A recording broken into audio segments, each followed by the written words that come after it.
우리는 하나님께서 천하 만물을 창조하셨음을 믿습니다. 믿음으로 바라보는 세상은 온통 하나님의 손길로 가득합니다. 믿음의 눈으로 바라보지 않으면 이 세상은 온통 이해할 수 없는 것으로 가득할 수밖에 없습니다.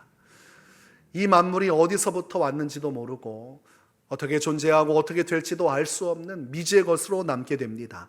그러나 우리가 믿음으로 하나님을 바라보고 하나님의 창조의 손길을 바라볼 때 우리는 살아계신 하나님을 만나게 되고 그 속에서 인생의 참된 진리를 깨우치게 됩니다.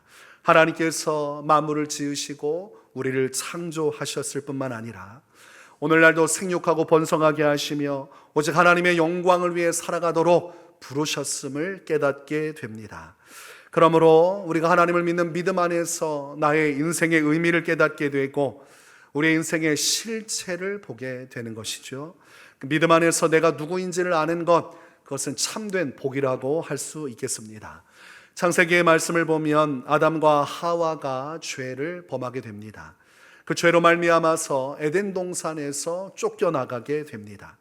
이때 죄로 말미암아 사망이 찾아왔고 멸망할 수밖에 없는 때가 찾아왔지만 하나님께서는 그때에 은혜와 자비를 베풀어 주심으로 짐승을 대신하여 잡아 죽이시고 그 피를 흘리게 하십니다. 그리고 그 속죄의 피를 통해서 아담과 하와의 죄의 수치를 가리워 주십니다. 창세기 3장 21절 말씀을 보면 여호와 하나님이 아담과 그의 아내를 위하여 가죽옷을 지어 입히시니라고 되어 있습니다.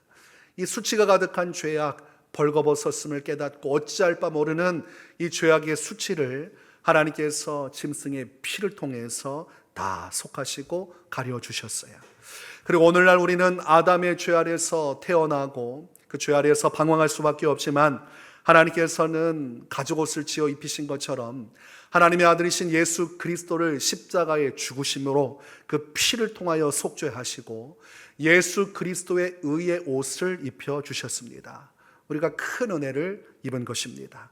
그러므로 우리는 창조주 하나님을 믿을 뿐만 아니라 하나님의 아들이신 예수 그리스도를 믿음으로 수치를 당하지 아니하고 하나님의 영광에 참여하여 참된 구원과 생명을 얻게 되었습니다. 우리가 하나님을 믿음으로 예수 그리스도를 믿음으로 얻게 된 자유입니다. 요한복음 17장 3절은 영생은 곧 유일하신 참 하나님과 그가 보내신 자 예수 그리스도를 아는 것이니이다 라고 말씀하고 있습니다. 또한 요한복음 14장 1절에서 너희는 마음에 근심하지 말라 하나님을 믿으니 또 나를 믿으라고 예수님께서 말씀하셨습니다.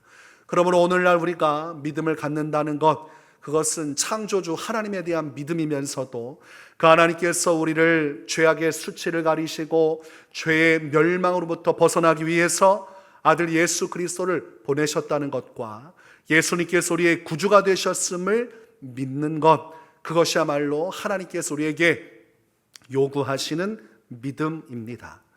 또한 하나님은 이 하나님 아버지 그리고 예수 그리스도의 이 놀라운 은혜를 믿음으로 받기를 바라시면서도 성도들이 주어진 오늘과 내일의 삶을 오직 하나님을 향한 믿음으로 살아가기를 바라시는 분이십니다.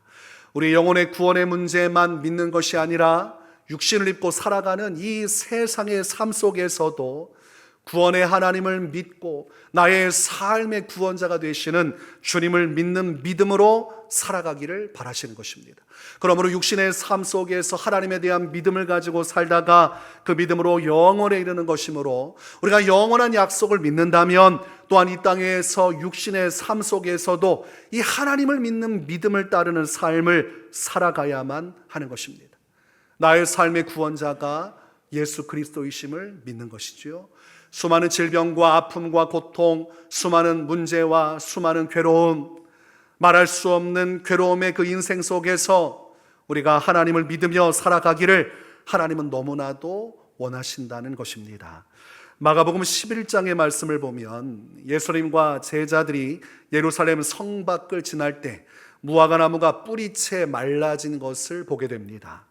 이 무화과 나무는 예수님께서 저주하신 무화과 나무였습니다. 예수님께서 저주하시자 이 무화과 나무가 뿌리채 말라 죽어진 것입니다. 이것을 베드로가 보고 놀랐습니다. 너무 놀라운 일이 벌어졌습니다. 그래서 예수님을 향해서 랍비여 보소서, 저주하신 무화과 나무가 말랐나이다. 예수님께서 말 한마디 저주하셨을 뿐인데 놀랍게도 그 무화과 나무가 이렇게 뿌리채 말라져 죽어졌습니다. 너무 신기합니다. 이렇게 말한 것이죠. 이때 예수님께서는 저주받은 무화과 나무가 뿌리채 말라진 것을 통해서 믿음에 관해서 설명을 해 주십니다. 마가복음 11장 22절에서 24절에 이렇게 기록합니다. 예수께서 그들에게 대답하여 이르시되 하나님을 믿으라. 내가 진실로 너희에게 이르노니 누구든지 이 산더러 들리어 바다에 던져지라 하며 그 말하는 것이 이루어질 줄 믿고 마음에 의심하지 아니하면 그대로 되리라. 그러므로 내가 너희에게 말하노니 무엇이든지 기도하고 구하는 것은 받은 줄로 믿으라. 그리하면 너희에게 그대로 되리라. 예수님께서는 하나님을 믿으라고 말씀하셨어요. 그 하나님은 산을 바다에 던지우실 수 있는 하나님이라고 되어 있습니다. 여러분, 사람의 능력과 지혜로 산을 바다에 던질 수 있습니까? 절대로 불가능하죠. 있을 수 없습니다. 여러분, 저 화분 하나조차도 밖으로 집어던지기가 어려워요. 큰 화분은 들고 다니기도 어렵습니다. 화분을 다른 곳에 던져놓는 것도 힘든 인생이 어떻게 저 거대하고 끝없이 높은 산을 바다에 던지겠습니까? 그러나 하나님은 하실 수 있다고 예수님은 말씀하셨어요. 하나님이시라면 바로 저 산도 바다에 던지우실 수 있음을 믿으라고 되어 있어요. 너희가 그 믿음을 가지고 그렇게 명령한다면 그 믿음을 통해서 산이 바다에 던져지게도 하시는 분이 하나님이시라고 말씀하고 있습니다. 그러므로 우리가 믿음으로 살아가면 하나님은 우리가 이룰 수 없는 우리의 한계를 넘어선 놀라운 일들을 우리 인생 가운데 반드시 이루시리라고 약속을 하고 있는 것입니다. 그러므로 사람은 나의 능력과 지혜를 따라 사는 것이 아니라 하나님을 향한 믿음에 의해서 하나님의 능력을 통해 살아가는 것임을 말씀하고 있는 것입니다. 그래서 내 힘, 내 능력으로 살면 제한적인 것을 경험하다가 살다가 죽습니다. 그냥 별것 아닌 인생이에요. 나의 보잘것없는 능력 안에서 할 수 있는 것만 하다가 죽습니다. 그러나 하나님을 믿으면 내가 할 수 없는, 하나님만이 하실 수 있는 그 놀라운 능력을 경험하며 살다가 우리 하나님의 나라 영광에 참여하게 되는 것이죠. 그래서 믿음이 얼마나 우월하고 믿음이 얼마나 중요한지에 더 예수님은 말씀하고 있는 것이죠. 믿음으로 사는 자와 믿음으로 살지 않는 자의 격차가 얼마나 큰지를 설명하고 있는 것입니다. 그러므로 지혜 있는 자라면 하나님을 믿어야 하고 그 믿음으로 살 때에 내가 상상조차 할 수 없는 하나님의 놀라운 능력이 나의 삶 가운데 나타나는 것이구나, 이 사실을 확신하며 살아갈 수가 있는 것입니다. 예수님께서는 무화과 나무가 말라져 버린 것도 이 믿음에 의한 것이라고 말씀하고 있는 것이죠. 예수님께서 하나님을 믿었고 그 믿음을 따라 말씀하시니 그 믿음을 따라 살아있던 무화과 나무가 바싹 말라져 뿌리채 죽어진 것을 말씀하고 계세요. 여러분, 저주한다고 해서 무화과 나무가 죽는 것이 말이 됩니까? 무화과 나무를 칼로 잘라내거나 불로 불사 질러야 그게 죽는 것이지, 옆에서 말 한마디 한다고 어떻게 지금까지 살아있던 것이 죽어질 수 있습니까? 이건 불가능하잖아요. 이 생명의 것을 사람의 말로 어떻게 다스릴 수 있습니까? 그러나 믿음을 가지고 말한다면 그렇게 된다는 것이죠. 그러므로 말하는 것이 중요한 것이 아니라 믿음을 가지고 말하는 것이 중요하다고 말씀하고 있는 것이죠. 성도가 신앙생활하는 것 참 중요하지만 믿음을 가지고 신앙생활하는 것이 되어야 한다고 말씀하고 있는 것입니다. 그러므로 기도하는 것 참 중요하지만 믿음을 가지고 기도하는 것이 중요하다고 말씀하고 있는 것입니다. 여러분, 의심하고 기도하면 응답이 됩니까? 기도를 24시간 했어요. 근데 마음속에 의심을 가지고 기도했어요. 그래도 24시간 기도했으니까 기적이 일어날까요? 성경은 그렇게 되지 않는다고 말씀하는 거예요. 그러니까 예수님께서 믿음에 대해서 강조하고 있는 것입니다. 여러분, 열심히 하는 것만 중요하지 않잖아요. 잘해야 되지 않습니까? 직장에서 열심히 하는 부하 직원 칭찬받을 수 있지만 거기까지면 그래 너는 열심히는 하는구나 정도로 끝나는 것이죠. 그러나 그 열심히 잘하는 열심이 돼야 되잖아요. 결과를 내는 열심이 돼야 되잖아요. 차라리 적은 노력을 하고 제대로 결과 내는 사람을 인정하는 것이 세상입니다. 결과가 나와야 돼요. 그래서 항상 직장 상사가 뭐라고 합니까? 열심히 하지 말고 잘해. 잘하는 게 중요해. 결과를 얻고자 하는데 혼자 열심히 하고 아무것도 없으면 안 되잖아요. 신앙도 똑같은 것입니다. 열심히 신앙생활하는 것. 이단 사이비가 얼마나 열심히 신앙생활합니까? 우리가 이길 수 없을 정도로 열심히 해요.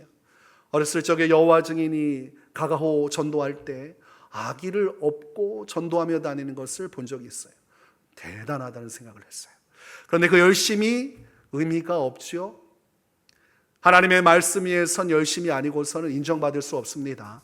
우리가 기도하는 것도 마찬가지고 신앙생활하는 것도 마찬가지입니다. 하나님은 믿음을 따라 기도하기를 원하시고 믿음을 따라 신앙의 길을 걸어가기를 원하시는 것이죠. 구원자 하나님, 나의 영혼의 구원자가 되시니 구원의 경륜에 대한 믿음뿐만 아니라 주어진 나의 인생 속에 나의 인생에 나의 삶의 구원자가 되시는 하나님에 대한 믿음을 가지고 기도하고 믿음을 가지고 생각하고 믿음을 가지고 말하는 이 믿음의 역사가 반드시 자리 잡고 있을 때 연약한 인생이지만 죄 많은 인생이지만 우리 인생 가운데 살아계신 하나님의 능력이 나타난다는 것입니다. 여러분은 하나님의 능력이 여러분의 삶에 나타나기를 바라십니까? 여러분의 노력과 수고로 어느 정도 얻고 사는 인생을 원하십니까? 그 노력과 수고 위에 하나님의 놀라운 축복의 역사, 응답의 역사, 차고 넘치도록 부어주시는 그 은혜의 역사가 함께하여 주시기를 원하십니까? 당연히 믿음을 통해서 살아계신 하나님의 은혜와 능력, 기적의 역사가 내 삶에 부어지기를 원할 것입니다. 그렇다면 믿음으로 살아야 해요. 믿음으로 생각하고 믿음으로 말하고 믿음으로 간절히 기도할 때 그 믿음 안에서 산도 바다에 던져지는 것과 같은 우리의 상식을 초월한, 의학을 초월한, 과학을 초월한 하나님의 살아계심의 역사가 우리 인생 가운데 생생하게 이루어진다는 것입니다. 오늘날 성도들은 논리적으로 신앙생활하려고 그래요.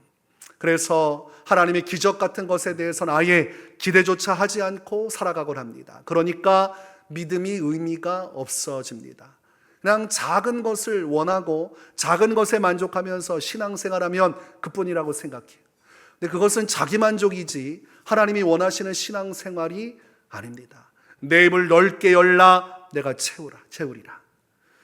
너는 내게 부르짖으라 내가 내게 응답하겠고 내가 알지 못하는 크고 비밀한 일을 나타내리라. 하나님은 하나님의 사이즈의 역사를, 우리의 차원을 넘어선 하나님의 살아계심의 역사를 우리 인생 가운데 보여주기를 원하시는데 정작 이성적으로 조금의 것을 원하고 하나님의 그 능력을 바라지 않고, 그러니 믿음이 더 이상 큰 의미를 갖지 않은 시대를 살아가고 있습니다. 와서 한번 예배하고 돌아가면 되고 소소하게 내 삶 그냥 살아가는 삶 살아가면 되지 않는가?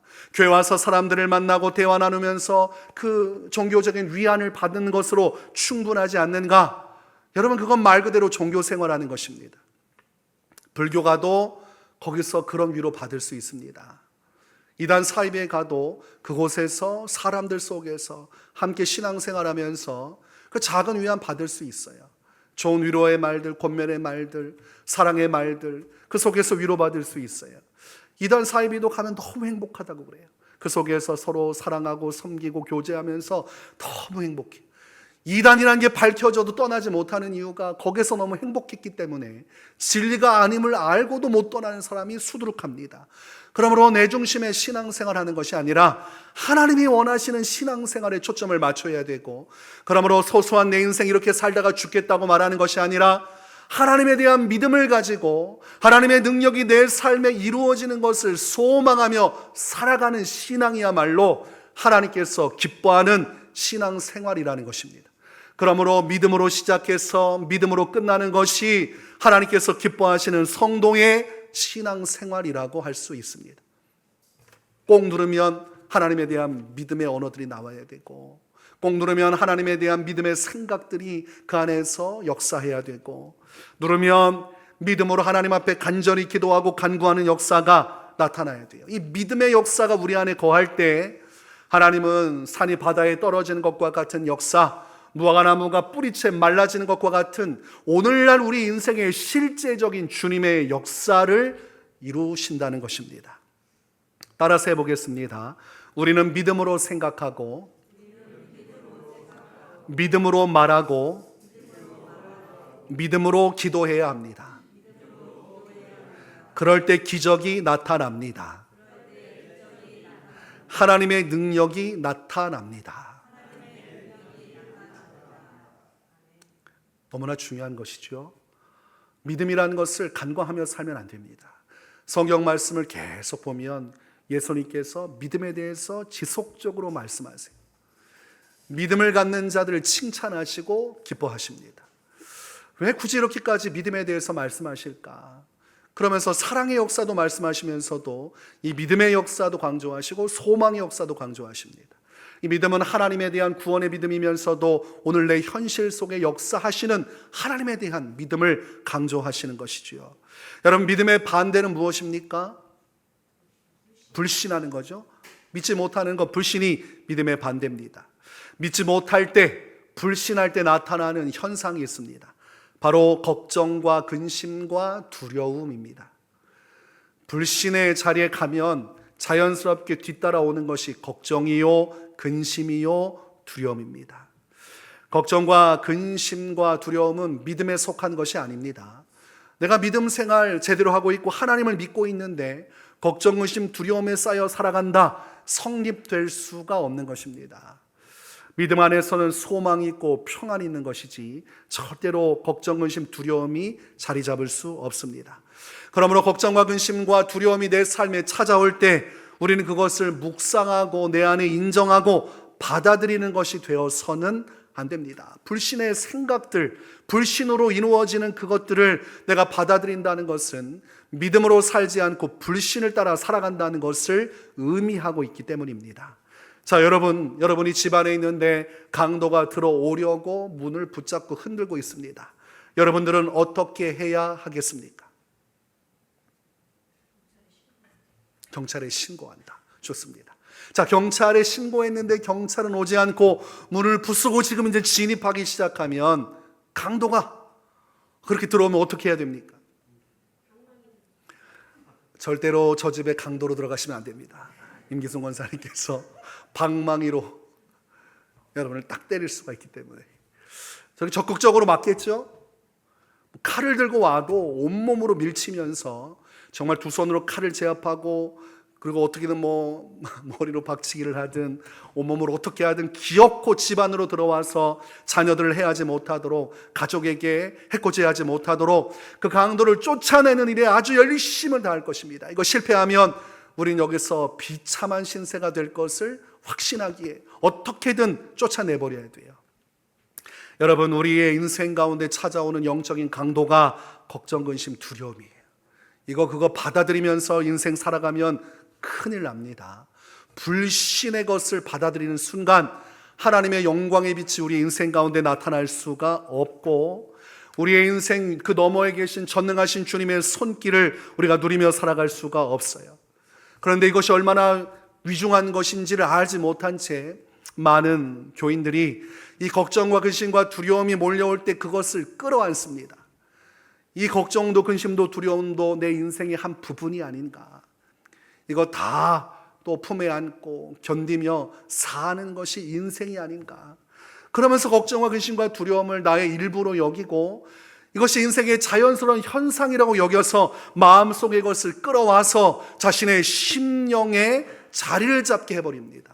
용납해 준다는 거죠. 쫓아내야 되는데 강도가 오는 것을 용납하고 받아들인다는 것입니다. 여러분, 암세포가 어떤 겁니까? 제거해야 되는 거 아닙니까? 한 드라마에서 주인공이 암이 걸렸는데 여주인공이 걱정하니까 이 암세포도 자신의 일부라고, 이거 귀한 것처럼 이 암세포를 죽일 수 없는 것처럼 그렇게 얘기하다가 엄청난 비난을 받았어요. 아니, 암세포가 이게 제거하고 없애야 되는 거지 뭐를 암세포를 받아들이고 귀하게 여기고 그걸 나의 일부로 소중하게 여깁니까? 있을 수가 없는 거죠. 수많은 암 환자들이 이 암세포 때문에 죽어나가는데 그게 무슨 망발입니까? 암은 제거해야 되고 없애야 돼요. 걱정과 근심과 두려움은 내 인생의 일부가 아니라 절대로 내 인생에 찾아와서는 안 되는 암적인 존재와 같은 불신의 역사로 우리에게 찾아오는 것입니다. 그래서 그 생각을 받아들이면 안 됩니다. 수용하면 안 됩니다.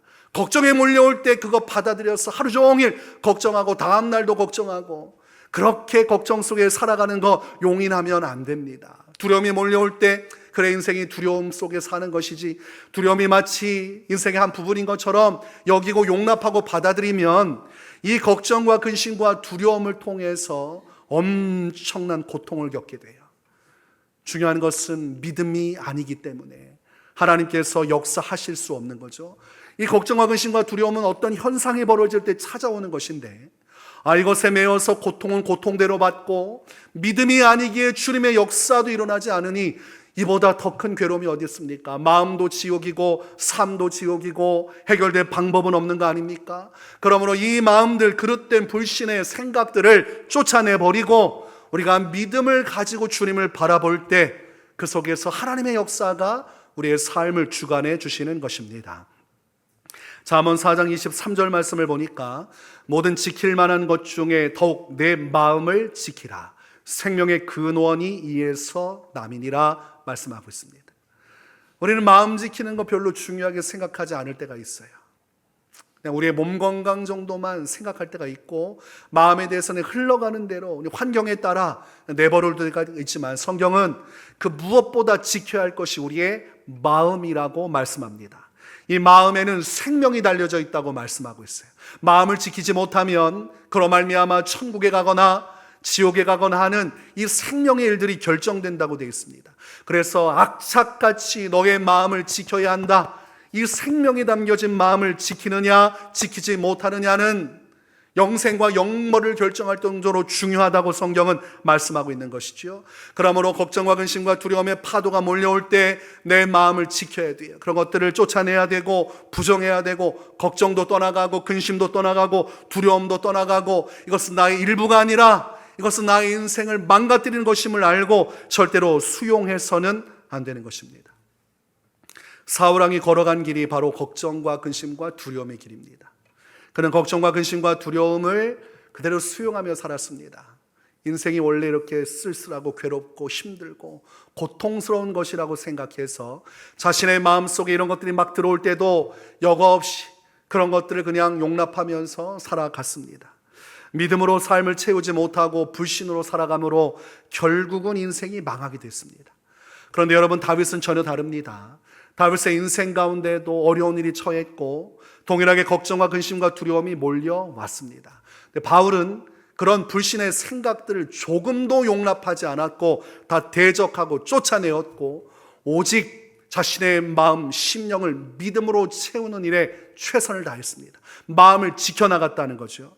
시편 42편 4절 그리고 5절, 시편 43편 5절 다 똑같은 말씀을 3번이나 반복합니다. 다윗이 얼마나 중요한 것으로 생각했는지를 알 수 있는 부분입니다. 내 영혼아, 내가 어찌하여 낙심하며 어찌하여 내 속에서 불안해하는가? 너는 하나님께 소망을 두라. 그가 나타나 도우심으로 말미암아 내가 여전히 찬송하리로다. 낙심의 마음이 막 몰려오는 겁니다. 이거 어떻게 하나? 큰일 났구나. 이 문제를 어떻게 해결하면 좋나?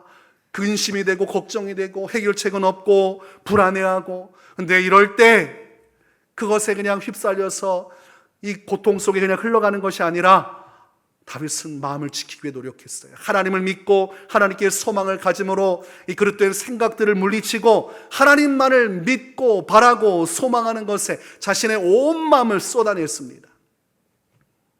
하나님에 대한 믿음으로 채워넣기 위해서 하나님을 온전히 바라보고 믿음의 눈으로, 믿음의 언어로, 믿음의 생각으로 자신의 마음을 채우고 또 채우고 채웠다는 거죠. 그래서 이 불안한 심리가, 걱정스러운 그 심리가 올 때 그것을 조금도 자신의 마음속에 자리 잡지 못하도록 깨끗하게 청소하는 일을 했어요. 그렇게 믿음으로 채우고 불신의 것을 마음속에서 몰아내는 수 없는 싸움 속에서 다윗은 믿음의 편을 택함으로 믿음으로 심령을 채웠고, 그 믿음 속에 하나님께서 역사하심으로 이스라엘의 위대한 왕의 자리에 오르게 되었고, 또한 장차 예수 그리스도의 영원한 나라를 예표하는 강력한 이스라엘 강대국을 이루게 되었습니다. 어떤 것으로 내 마음을 채우느냐가 여러분의 오늘과 미래를 결정합니다. 여러분의 마음을 여러분은 잘 지키고 있습니까? 혹시라도 불신의 생각들을 용납하고 거기에 휩쓸려 살아가면서도 그것이 인생의 한 부분이라 여기며 자연스럽게 받아들이고 있습니까? 절대로 안 되는 것입니다. 거기서 무너지면, 마음에서 무너지면 인생도 무너지게 되어 있습니다. 사무엘상 16장 14절 말씀을 보면 악한 영, 이 마귀가 사울 왕에게 찾아와서 밤새 괴롭게 하고 잠 못 들게 합니다. 여호와의 영이 사울에게서 떠나고 여호와께서 부리시는 악령이 그를 번뇌하게 한지라 되어 있습니다. 사울의 마음속에 사탄이 찾아와서 걱정과 근심과 불안을 심어 넣었고, 그런 것들을 그냥 용납하면서 그렇게 흘러가며 살다 보니까 상태가 더 심각해졌어요. 이제는 도저히 자기의 마음을 어떻게 할 수 없는 지경에까지 와서 마귀가 사울 왕의 마음을 완전히 뒤흔들었습니다. 자신의 마음을 지키려 해도 지킬 수 없는 지경까지 왔다는 거죠. 조금씩 걱정과 근심과 두려움으로 사단이 찾아오는 것을 막지 않으니까 완전히 그 마음속에 자리를 잡고 주인 행세를 하면서 그 인생 전체를 걱정과 근심과 두려움에 완전히 휩싸이게 만들어 두었다는 것입니다. 여러분, 사탄은 영적으로 공격을 하는데 이 불신의 역사를 줍니다. 하나님에 대한 불신의 마음을 심어주고 그 속에서 걱정과 근심과 불안을 살짝 넣어줘요. 그것을 우리가 덥석 물면, 그때 미끼를 물면 그때부터 꿰이는 것입니다. 걱정이 꼬리를 물고, 근심이 꼬리를 물고, 불안함이 불안함 가운데 꼬리를 물고 계속해서 마귀에 끌려가요. 그래서 여러분, 걱정과 근심과 두려움은 영적인 공격입니다. 심리적으로 느끼는 부담이지만 실제로는 사단이 여러분에게 이것을 통해서 공격하는 것입니다. 우리가 자유의지를 가지고 그것을 영적인 공격으로 인지하지 않고 그냥 상황적인 어쩔 수 없음으로 받아들이는 순간 거기에 꿰이게 되고, 영적으로 마귀는 더 깊이 우리의 삶에 잠식해서 들어오는 것이죠. 그러므로 우리가 걱정과 근심과 두려움이 찾아올 때, 이건 마귀가 집어넣어 주는 거구나, 지금 마귀가 미끼를 던졌구나, 내가 이거 인정하고 받아들이면, 이 걱정을 인정하고 받아들이면, 근심을 인정하고 받아들이면, 두려움을 인정하고 받아들이면 여기서 내가 마귀에게 더 크게 붙들리고 덫에 걸리는구나, 그걸 알아야 돼요. 그래서 그런 생각이 들어올 때 단호하게 대적해야 됩니다. 불신의 생각들을 대적해야 돼요. 하나님에 대한 불신의 마음으로 인해 나타나는 걱정과 근심과 두려움을 대적해야 되고, 오히려 그럴 때 우리가 붙들어야 될 것이 하나님의 말씀과 기도입니다. 우리의 마음을 지키기 위해서 이런 생각들이 마귀에게 오는 것임을 알고 우리가 대적하면서도 우리의 마음을 굳게 지킬 수 있는 은혜가 담겨진 하나님의 말씀을 가까이 하고 하나님께 기도함을 가까이 할 때, 말씀 자체가 능력이기 때문에 하나님의 신성이 말씀에 담겨져 있습니다. 그래서 하나님은 말씀이시고 말씀은 하나님이십니다. 하나님 자체를 말씀으로 계시하여서 문자로 나타냈기 때문에 이 문자를 우리가 믿음으로 바라보고 받아들일 때 살아계신 하나님의 능력이 흘러들어오게 되어 있어요. 이 영적인 것이죠. 그러므로 말씀을 우리가 믿음으로 읽고 받아들일 때 우리 안에 걱정과 근심과 두려움이 몰려왔던 것들이 자연스럽게 쫓겨나고 우리 안에서 자리 잡지 못하고 사라지게 됐고, 우리가 기도할 때 하나님의 성령이 부어지기 때문에 성령께서 이 말씀 안에서 우리의 심령을 강하게 붙들어 주므로 우리의 생각을 지킬 수 있고 우리의 심령을 지킬 수가 있는 것입니다. 그래서 여러분, 영적인 공격이라는 것을 깨달아 마음을 지켜야 하고, 기도와 말씀으로 내 심령을 사수하는 일이 있을 때 우리가 걱정과 근심과 두려움의 파도에 휩쓸려서 여기에서 고난받고 고생하고 지옥 같은 인생 살면서도 문제가 열려지지 않아 고생하지 아니하는 것이죠. 우리의 마음을 믿음으로 채우면 우리의 마음도 평안하지만 우리의 인생의 그 문제를 해결하실 주의 능력도 임하시니 마음도 천국이고 삶도 천국이라는 것입니다. 그래서 여러분, 불신으로 채우느냐 믿음으로 채우느냐는 여러분의 인생을 결정하는 절대적인 것입니다. 마귀가 기뻐하는 신앙이 있습니다. 아니, 신앙생활을 마귀가 기뻐할 수 있는가? 기뻐하는 신앙생활이 있어요. 바로 할 수 있거든 믿음으로 사는 신앙입니다. 할 수 있거든. 하나님을 믿는 것처럼 보이지만 의심이 섞여 있는 순전하지 못한 신앙의 행태를 나타내는 것이 할 수 있거든 신앙입니다. 겉으로는 하나님을 믿는다고 하지만 사실상 마음속에 의심이 자리 잡고 있는 것이지요. 마가복음 9장의 말씀을 보면 귀신 들린 아이를 가진 아이의 아버지가 자신의 아이를 구원하기 위해서 이 악한 마귀로부터 자유케 하는 은혜를 입고자 예수님께 찾아옵니다. 그때 예수님께 나와서 믿음을 보이듯이 이야기하지만 사실상 그것은 믿음이라 부를 수 없는 고백이었습니다. 귀신이 그를 죽이려고 불과 물에 자주 던졌나이다. 그러나 무엇을 하실 수 있거든 우리를 불쌍히 여기사 도와주옵소서. 하실 수 있거든 이란 전제를 달아놨습니다. 예수님은 나의 자녀를 구원해 주실 수 있음을 내가 믿습니다. 오늘 이 시간 나의 자녀를 구해 주십시오. 이렇게 말해야 되는데 그렇게 말하지 않았습니다. 만약 하실 수 있다면 이라고 되어 있어요. 이것은 의심이 이미 섞여져 있는 것이죠. 한마디로 반은 믿고 반은 못 믿겠다는 것인데 고치실 수도 있고 고치시지 못할 수도 있다는 그 표현이 할 수 있거든입니다. 할 수도 있다면 못할 수도 있다는 겁니다. 하실 수 있다면 도와주시면 좋겠고 못한다면 어쩔 수 없지요. 그러나 마지막 기대를 가지고 왔으니 하실 수 있다면 좀 도와주십시오 이겁니다.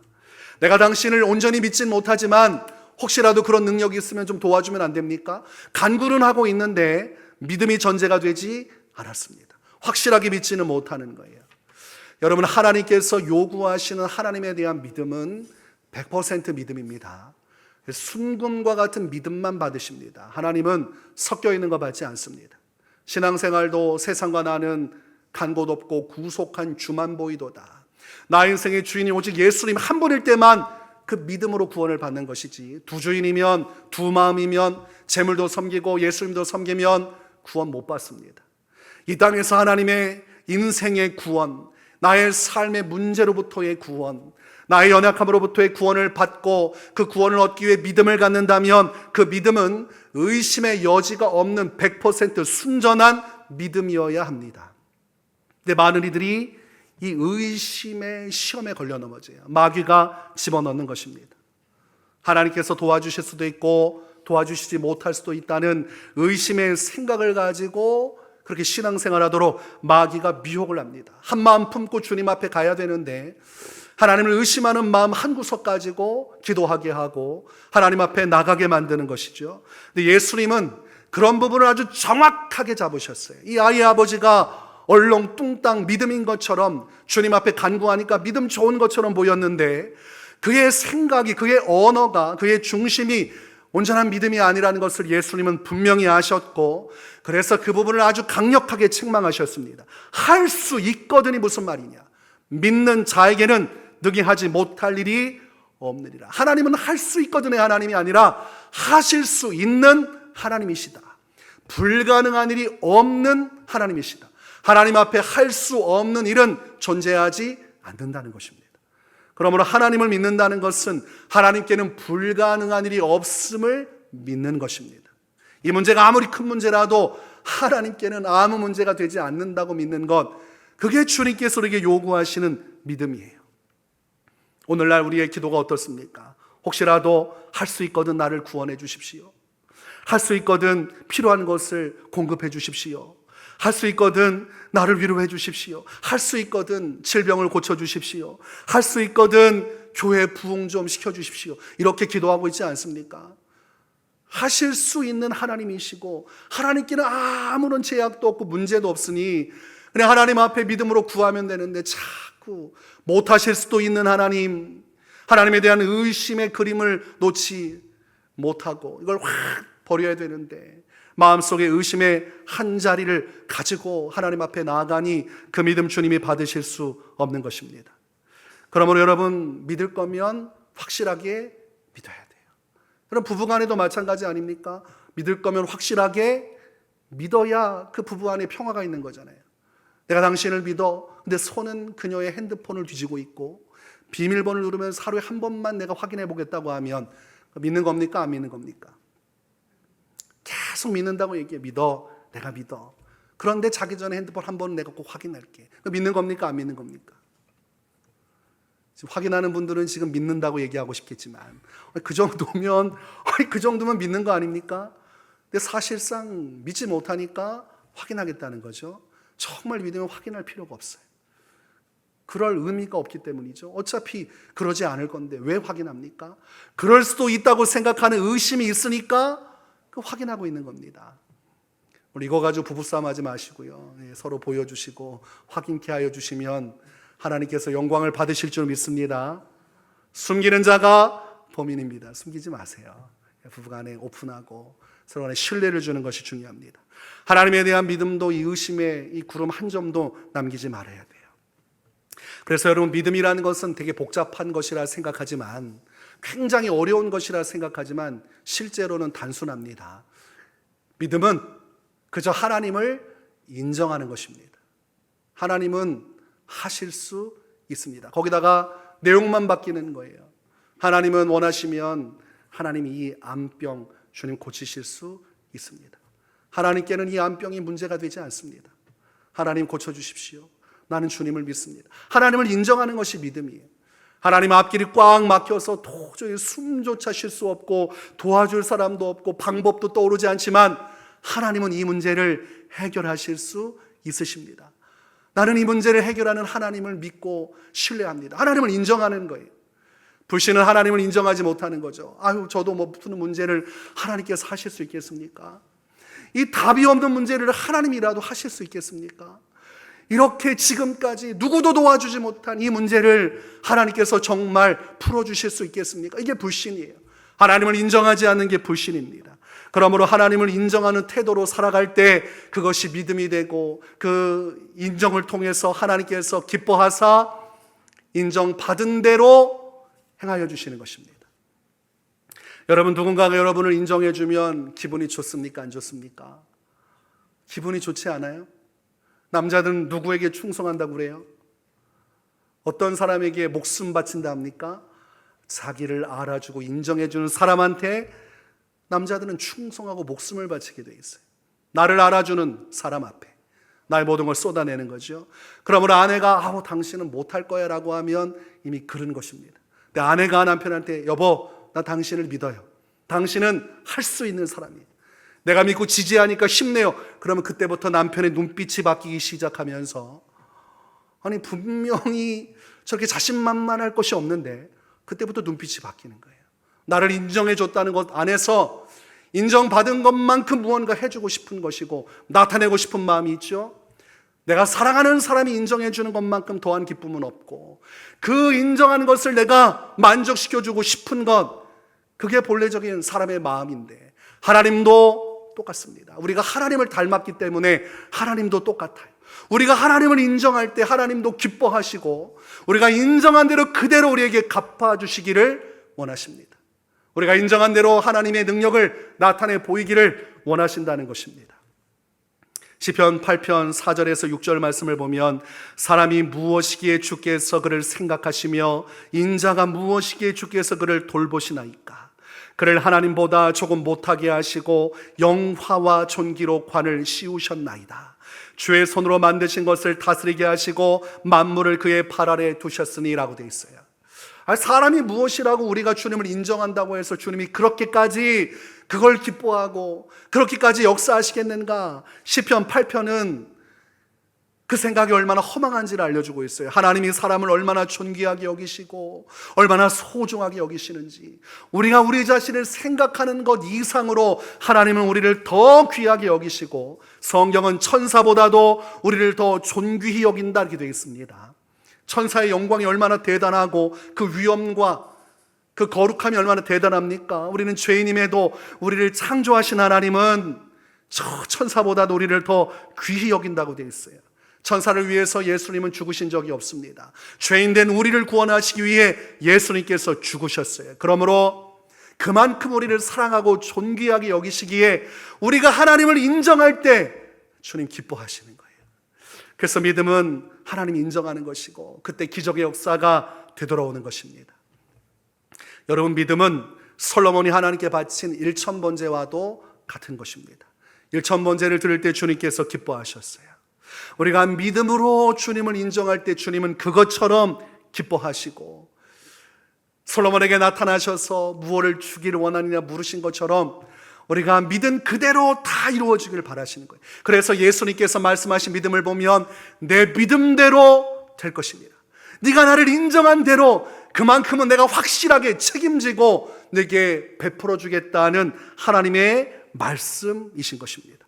그러므로 병든 나의 몸을 고치실 주님, 그분을 인정하고 그분을 고백하고 그분께 나아가 기도하면 하나님께서 인정받으셨기 때문에 반드시 그 질병 가운데 고쳐 주시는 것입니다. 앞뒤 사방이 다 막혀 있어도 이곳에서 나를 주님은 구원하실 수 있다고 믿는, 주님을 인정하는 나를 보고 기뻐하사, 그래, 네가 나를 그렇게 인정하는구나, 알았다, 내가 사방팔방 다 막혀 있어도 어떻게든 너를 구원해주고 너를 도와주겠다. 하나님께서 기뻐하셔서 우리의 믿음의 간구와 믿음의 소원을 이루어 주시는 것입니다. 자, 묻습니다. 여러분은 얼마나 하나님을 인정하고 계십니까?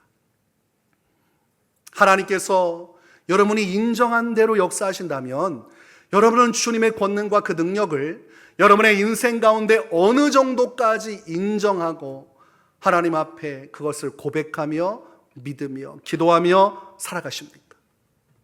여러분, 하나님을 요만큼만 인정하면 하나님께서 얼만큼 역사하세요? 요만큼입니다. 그러나 하나님을 이만큼 인정하면 하나님께서는 이만큼, 마음의 소원대로, 그 인정한 대로 이렇게 되어 있습니다. 하나님을 믿은 대로 역사하시는 거예요. 이게 하나님의 영적인 원리예요. 믿음을 가지고 주님 앞에 바라볼 때 하나님의 역사가 이루어지는 것이고, 이 믿음이라는 것은 변하면 됩니까? 안 됩니까? 아니, 어제는 남편을 인정했다가 다음 날은 난 당신을 믿을 수 없어, 이러면 안 되는 거 아닙니까? 믿음은 한결같아야 돼요. 하나님께서 기뻐하시는 믿음은 주님을 인정하는 것이면서도 바뀌지 않는 것이, 그 자세를 계속 견지하는 거예요. 내가 하나님께 기도하면서 주님을 믿는다고 고백했는데 상황이 열려지지 않고 계속 어려워요. 그럼에도 불구하고 주님, 저는 이런 상황에도 하나님, 전 믿습니다. 하나님은 지금 이런 상황 속에서도 능히 너를 건지실 것을 저는 믿습니다. 그렇게 주님을 인정하는 자세를 바꾸지 않을 때 하나님께서 기어코 역사해 주시는 것입니다. 마태복음 15장의 말씀을 보면 귀신 들린 딸을 둔 가난한 여자가 와서 예수님께 간구합니다. 그 간구는 믿음의 간구였어요. 그런데 예수님께서 거절하십니다. 나는 이스라엘 집에 잃어버린 양 외에는 다른 데로 보내심을 받지 아니하였노라. 그런데 여인이 그럼에도 불구하고 그 자세를 바꾸지 않고 주여 저를 도우소서, 믿는 편에서 계속 예수님 바라보고 도우실 수 있다 인정하고 있는 것이죠. 그러자 예수님께서는 더 크고 상처되는 말을 주셔요. 자녀의 떡을 취하여 개들에게 던짐이 마땅하지 아니하니라. 유대인들은 자녀예요. 내가 유대인들을 구원하고 도와줄지언정 개 같은 이방인 된 너를 도와주겠느냐, 이렇게 말씀하신 거죠. 그때 이 여인이 주여 올소이다마는 개들도 제 주인의 상에서 떨어지는 부스러기를 먹나이다. 제가 개 같은 인생이고 하나님 보시기에 개 같은 이방인이고 죄인이지만, 그러나 자녀들이 먹다 남은 부스러기라도 있지 않습니까? 그거라도 좀 먹게 해주시면 안 됩니까? 상황이 최악이고 이 상황 속에서 믿음을 가졌더니 비참할 뿐인데도 그 태도를 고치지 않고 그대로 그 믿음을 가졌더니 주님께서 뭐라 하십니까? 여자여, 내 믿음이 크도다. 내 소원대로 되리라. 여러분, 주님 한번 인정했으면 아무리 상황이 나빠도 그 마음 변치 않으시기를 바랍니다. 그것이 큰 믿음이에요. 정말 믿을 수 없는 상황에서도 주님을 인정하고 그 마음 변치 않고 끝까지 주님을 인정하는 것. 하나님, 저는 끝까지 주님 믿습니다. 저는 이런 상황에도 흔들리지 않습니다. 저는 하나님을 그만큼 신뢰하기 때문입니다. 이때 하나님의 역사가 이루어지고 성경은 그때로부터 그의 딸이 나으니라 기도했습니다. 여러분, 인생은 믿음으로 살다가 믿음으로 죽는 거예요. 그래서 오늘 본문 말씀에 나의 의인은 믿음으로 말미암아 살리라. 또한 뒤로 물러가면 내 마음이 그를 기뻐하지 아니하리라. 의심의 것을 조금도 남기지 말고 뒤돌아보는 거죠.